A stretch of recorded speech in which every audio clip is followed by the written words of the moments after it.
अब हम आपको बता रहे हैं पाषाण काल के जीवन शैली के बारे में। इसके बारे में हम आपको बताएंगे कब से, क्योंकि आपको डेट पहले हम बता चुके थे कि 8000 ईसा पूर्व से 3500 ईसा पूर्व के बीच में। इसमें अब बताना है आपको क्या क्या करना है। तो देखिए, इसमें है कृषि का आरंभ हुआ, पशुपालन भी आरंभ, मृदभांड उपकरण, पत्थर का उपकरण बनाया। मृदभांड मतलब मिट्टी का, मतलब जो बर्तन बनाता है, मिट्टी का बर्तन को मृदभांड।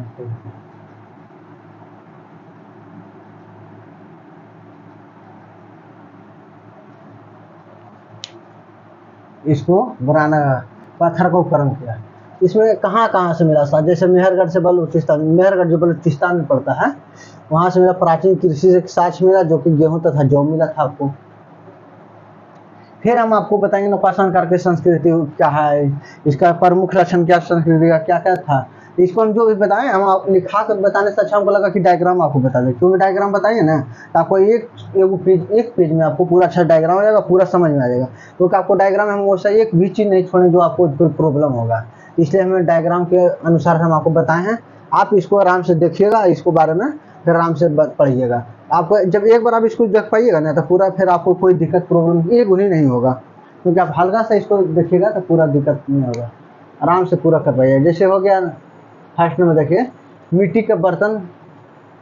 नौपाषाण संस्कृति के प्रमुख लक्षण क्या है, देखिए मिट्टी के बर्तन बनाने लगे थे, ओखली बनाने लगे थे, ओखली मुसल।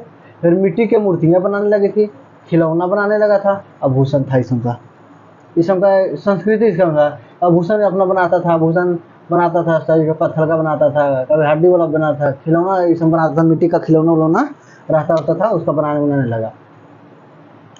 दूसरा नंबर आपको इस तरह से देखिए, कृषि कार्य आरंभ कर दिया, मानव खाद्य संग्रह उत्पादन बना, मतलब कृषि कार्य इसमें पूरा आराम से यहाँ से आरंभ इसका कृषि कार्य हो गया था। यहाँ से मानव खाद्य अपना संग्रह करने लगा और एक जगह स्थायी होने लगा, क्योंकि कृषि जब हुआ तो अस्थायी जगह जरूरी हो जाइए, क्योंकि कृषि आप छोड़ के कहीं जा नहीं सकता है, क्योंकि उसको नेक्स्ट में आपको कटनी करना पड़ेगा, फिर उसको आराम से रखना पड़ेगा, तो इसलिए उसको खाद्य संग्रह भी जरूरी है।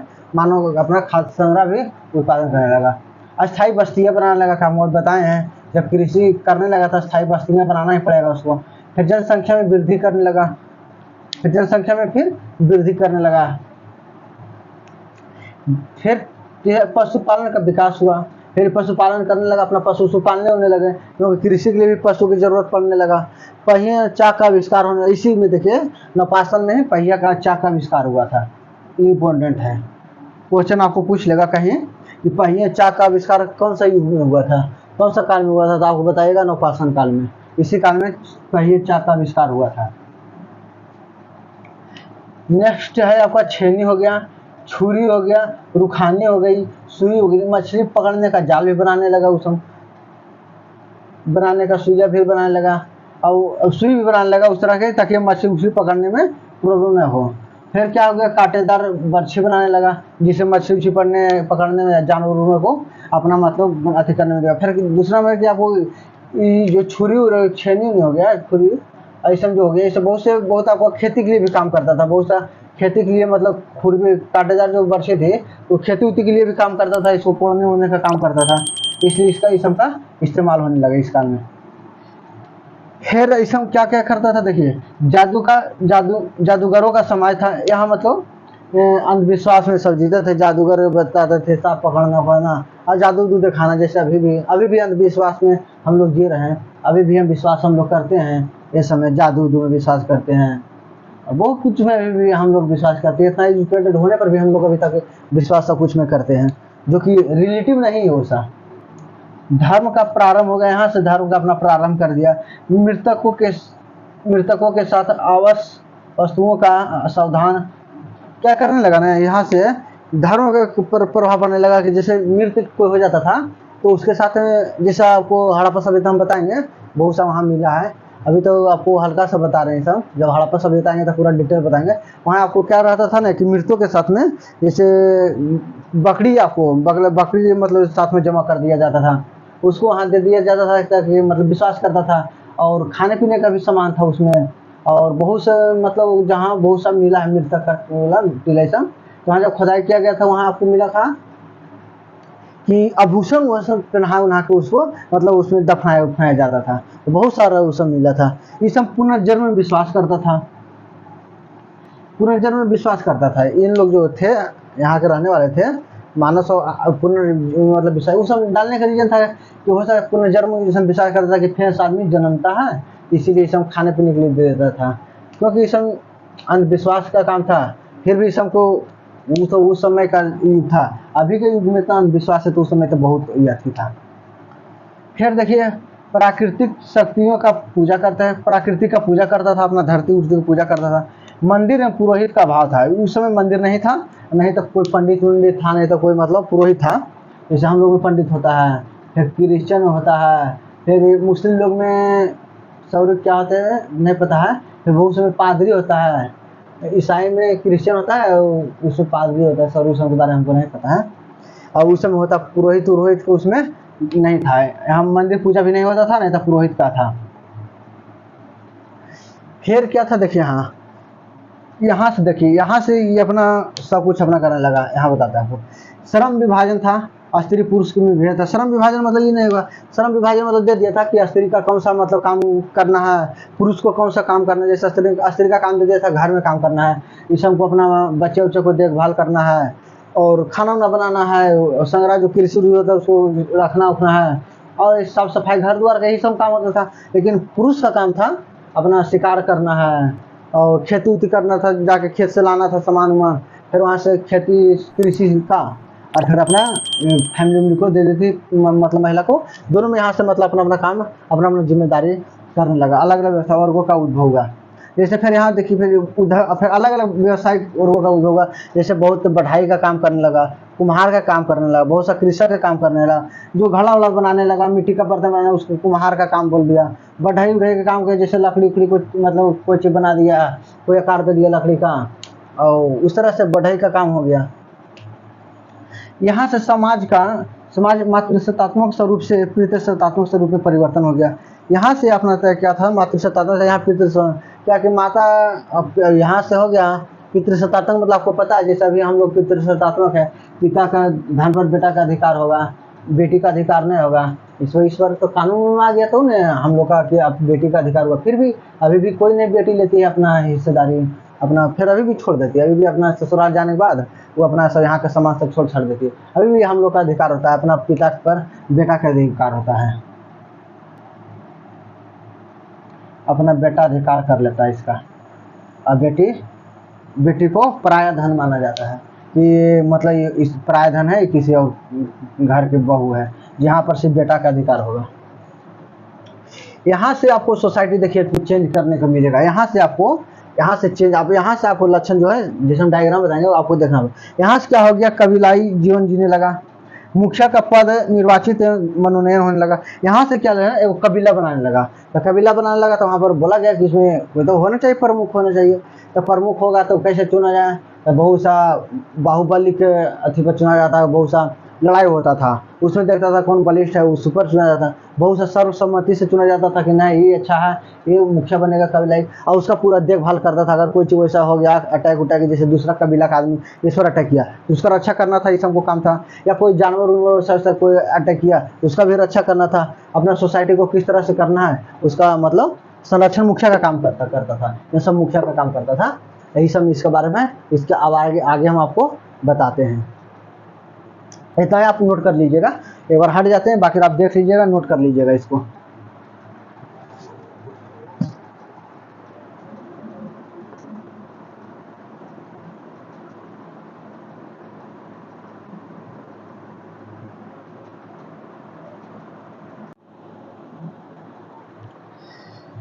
नवपाषाण काल का जीवन शैली जो बता रहे हैं उसका ये लास्ट है। इसमें नवपाषाण काल का परिवर्तन एवं विकास, इसमें क्या क्या परिवर्तन हुआ या क्या क्या विकास हुआ, इसमें नवपाषाण काल का लास्ट टॉपिक है। इसके बाद आपको ताम्रपाषाण काल आपको बताएंगे कल का वीडियो में आपको ताम्रपाषाण का पूरा समाप्त कर देंगे। इसमें देखिए क्या है, इस काल तक मानव पशुपालन के साथ साथ कृषि को भी जीवन निर्वाह का साधन बना लिया गया। सर्वप्रथम रागी की खेती की गई, इसके अलावा गेहूं, जौ, कपास, मूंग, खजूर इत्यादि की गई। इस काल में क्या किया गया था, पशुपालन के साथ साथ कृषि का भी मतलब अधिक करने लगा, जीवन निर्वाह के लिए अपना साधन बना लिया। इस सर्वप्रथम रागी की खेती की गई, इसके अलावा गेहूं था, जौ था, कपास था, मूंग था, खजूर था इत्यादि था। इसके बारे में बताया। इसमें क्या था, जंगली पशुओं को अत्यधिक संख्या में पालतू बनाया गया, जैसे गाय, बैल, भैंस, भेड़, कुत्ता इत्यादि। आपको पता है इस हमको ज़्यादा मतलब अपना पशुपालन पशु मतलब बनाने अत्यधिक मात्रा में बनाया गया पालतू ना। गाय से आपको पता है गाय का क्या काम था, दूध देना था काम, इससे दूध। बैल का क्या काम था, तो आपको पता है कि इसमें खेती का स्टार्ट हो गया था, इससे कल्चर अपना करता था। भैंस का काम है दूध, भेड़ का काम है ऊन के लिए है। इसमें था कुत्ता, कुत्ता का अपना, आप कुत्ता क्यों नहीं रखा है, कुत्ता का रीजन रखने का क्या था कि जब वो मतलब शिकार करने के लिए जाता था तो इस का मतलब इस्तेमाल किया जाता था। क्योंकि अभी अभी बहुत सा मतलब जहाँ आप जाइएगा तब वो जहाँ बहुत सा आदिवासी रहता था, अभी भी कुत्ता का इस्तेमाल करते हैं उसको। आपको जंगल वंगल जहाँ जो रहते होते हैं वहाँ आप जाइएगा, आपको इसका सच मिल जाएगा भी देखने को। इसलिए कुत्ता का इस्तेमाल इस खास करके इसी लिए क्या करते हैं, शिकार के लिए। इसमें क्या वस्त्र निर्माण आरंभ कर दिया। यहाँ पर क्या था, पहले क्या था, पहले वस्त्र, इसके पहले जो नवपाषाण काल के पहले जो था उसमें क्या करता था, जैसे जानवर का जो शिकार करता था उसका खाल पहन लेता था, पत्ता का बना लेता था अपना वस्त्र के रूप में, वही सब। और यहाँ से क्या किया, यहाँ से वस्त्र निर्माण आरंभ कर दिया था। यहाँ से अपना वस्त्र पहनने होने लगा, क्योंकि यहाँ खेती उती सब कुछ का होने लगा है। जैसे कपास उपास का कपास का खेती होने लगा था, यहाँ भेड़ सब रखने लगा था। इस हमको इस सब से अपना कपास से अपना फिर निकालने लगा, वो वस्तु पड़ने लगा। उसमें आपको जैसे जैसे बुर्ज होम से मानव के साथ साथ कुत्ता के दफनाने का साक्ष्य मिला है। बुर्ज होम में, बुर्ज होम जो जगह वहाँ पर जब साक्ष्य किया गया था बुर्ज होम, तो वहाँ से देखा तो मतलब मानव के साथ में कुत्ता दफनाने का परंपरा था। तो वहाँ देखा गया था कुत्ता भी साथ में दफनाया हुआ था। आपको पहले भी बताए थे, इसमें भी वही बात है। इसका विकास में क्या है, माता देवी की पूजा की जाती थी। माता देवी की पूजा मतलब भूमि का पूजा किया जाता। पुनर्जन्म में लोगों का विश्वास था, इसमें पुनर्जन्म में लोगों का विश्वास था। यहाँ क्या था देखिए, मनोरंजन के साधनों में नृत्य गान एवं आखेट रहे होंगे। यहाँ क्या था, मनोरंजन के अपना नृत्य गान करते होंगे, आखेट अपना शिकार उकार करते होंगे। इस हम कहे मनोरंजन के साधन था उस समय। मानव अग्नि का प्रारंभ करके भोजन पकाने का तकनीक भी विकसित कर ली थी। फिर क्या था आपको पता है, जैसे कृषि उषि होने लगा, इसमें जैसे मानव क्या अग्नि का मतलब प्रयोग करके इसमें मतलब अपना भोजन पकाने का भी साधन है। इसमें क्या करता, जैसे जैसे पशु का जो अति करता था, जो शिकार करते थे सब, उसमें पका उका के हम लोग खाने लगा। और फिर खेती उती होने लगा तो उसमें भी सब अपना खाना वाना पकाने लगा, क्योंकि अग्नि का अच्छा सा विकसित हो तकनीक विकसित कर लिया था। नवपाषाण के अंतिम दौर में धातु का प्रयोग शुरुआत होगी। आपको पता है कि इसका अंतिम दौर में धातु के प्रयोग शुरुआत होगी, क्योंकि इसके बाद आपको पता है तर्मपाषाण आएगा, तर्मपाषाण काल आएगा। तर्मपाषाण मतलब धातु का यहाँ से आविष्कार हो गया। इसका अंतिम दौर में, नवपाषाण काल के अंतिम दौर में धातु का आविष्कार शुरुआत हो गया था, यहाँ से प्रयोग इसका किया हुआ था। और नेक्स्ट जो हम वीडियो बनाएंगे उसको रहेगा तर्मपाषाण काल। इतना हम डिटेल से आपको बताते हैं, इतना आप नोटबुक में आप लिखिए। इसके बाद जैसे जैसे हम आपको बोलेंगे आप वैसा वैसा कीजिए। आपसे एक क्वेश्चन भी नहीं छूटेगा, ये मेरा वादा है। एक भी क्वेश्चन छूटेगा तो आप बताइएगा, एक भी क्वेश्चन नहीं छूटेगा। इतना मेहनत हम करते होते हैं आपके लिए। बस आपसे एक ही रिक्वेस्ट है कि इसको हर एक आदमी तक पहुँचा दीजिए, ताकि इसका लाभ सभी को ले सके, जो इसका लाभ सभी ले सके। इसको आप शेयर कर दीजिए, लाइक कर दीजिए, सब्सक्राइब कर दीजिए, ताकि हम भी अपना मोटिवेट होएं, आपको बताएं ताकि और पढ़े, ताकि हम नहीं चाहते हैं कि ये कुछ आदमी तक सीमित रहे, क्योंकि इसके लिए आप बहुत सा फी आपको देना पड़ता है, बहुत सा टीचर को आपको इतना पैसा देना पड़ेगा। इतना भी नहीं बताते होंगे टीचर, हमको जहाँ तक पता है हम जानते हैं। देखते हैं किसी कभी कोई लड़का देखता है, जैसे उसका नोट्स वोट्स हम देखते हैं अपना, जैसे हम अपना लाइब्रेरी में, तो हम देखते हैं कुछ नहीं बताया जाता, हल्का सा बता दिया, इसका हो गया, खत्म हो गया। हम इतना बताते हैं, इसका मतलब आप इसको शेयर कीजिए ताकि दूसरों को इसका लाभ मिल पाए, आपका दोस्त को, भाई को, बहन को, सभी को लाभ मिले। और आराम से पढ़िए, आप पक्का है कि इससे क्वेश्चन नहीं छूटेगा। बाकी हम आके आपको तर्मपाषाण काल कल समाप्त करेंगे आपको, फिर उसके बाद हम आपको बताएंगे। जय हिंद, जय भारत।